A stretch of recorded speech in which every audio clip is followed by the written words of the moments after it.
Supreme court में मुल्ला पेरियार बांध को लेकर तमिलनाडु और केरल के बीच कानूनी लड़ाई चल रही थी, जिसको देखते हुए सुप्रीम कोर्ट ने एक समाधान खोजा हुआ है। सबसे पहले जानते हैं कि आखिर क्या है मामला। केरल और तमिलनाडु द्वारा मुल्ला पेरियार बांध की सुरक्षा, संचालन और रखरखाव को लेकर एक दूसरे के खिलाफ आरोप लगाए जा रहे हैं। केरल का दावा है कि 126 साल पुराना मुल्ला पेरियार बांध असुरक्षित है और इसकी देखरेख खराब तरह से की जा रही है, जिससे नीचे की ओर रहने वाले हजारों लोगों के लिए खतरा है। दूसरी ओर तमिलनाडु इन सब आरोपों से इनकार करता है। केरल द्वारा मौजूदा बांध की जगह एक नई बांध की मांग की जा रही है, जबकि तमिलनाडु जो बांध के जलाशय का संचालन और रखरखाव करता है, उसका तर्क है कि बांध अच्छी तरह से संरक्षित है और इतना मजबूत है कि जल स्तर की ऊंचाई 152 फीट तक भी बढ़ाई जा सकती है। अब जानते हैं कि आखिर बांध सुरक्षा अधिनियम और मुल्ला पेरियार बांध के बीच क्या संबंध है।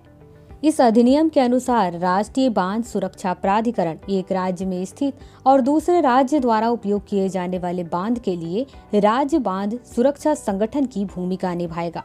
इसका मतलब यह है कि तमिलनाडु और केरल के बीच जो लड़ाई चल रही है बांध को लेकर के, इसके बीच में राष्ट्रीय बांध सुरक्षा प्राधिकरण राज्य बांध सुरक्षा संगठन के रूप में भूमिका निभाएगी। अब जानते हैं बांध सुरक्षा अधिनियम के बारे में।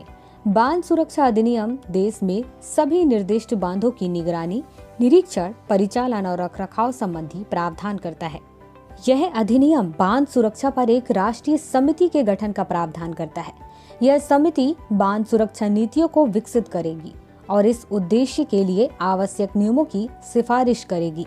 इसके साथ ही बांध सुरक्षा अधिनियम राज्य सरकार द्वारा बांध सुरक्षा पर एक राज्य समिति के गठन का प्रावधान करता है।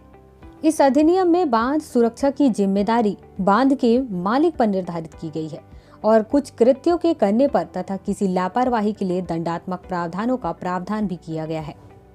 अधिनियम में बांधों के नियमित निरीक्षण, आपातकालीन कार्य योजना, व्यापक बांध सुरक्षा समीक्षा, बांध सुरक्षा के लिए पर्याप्त मरम्मत और रखरखाव निधि, उपकरण और सुरक्षा नियमावली सहित बांध सुरक्षा से संबंधित सभी मुद्दों पर प्रावधान किए गए हैं।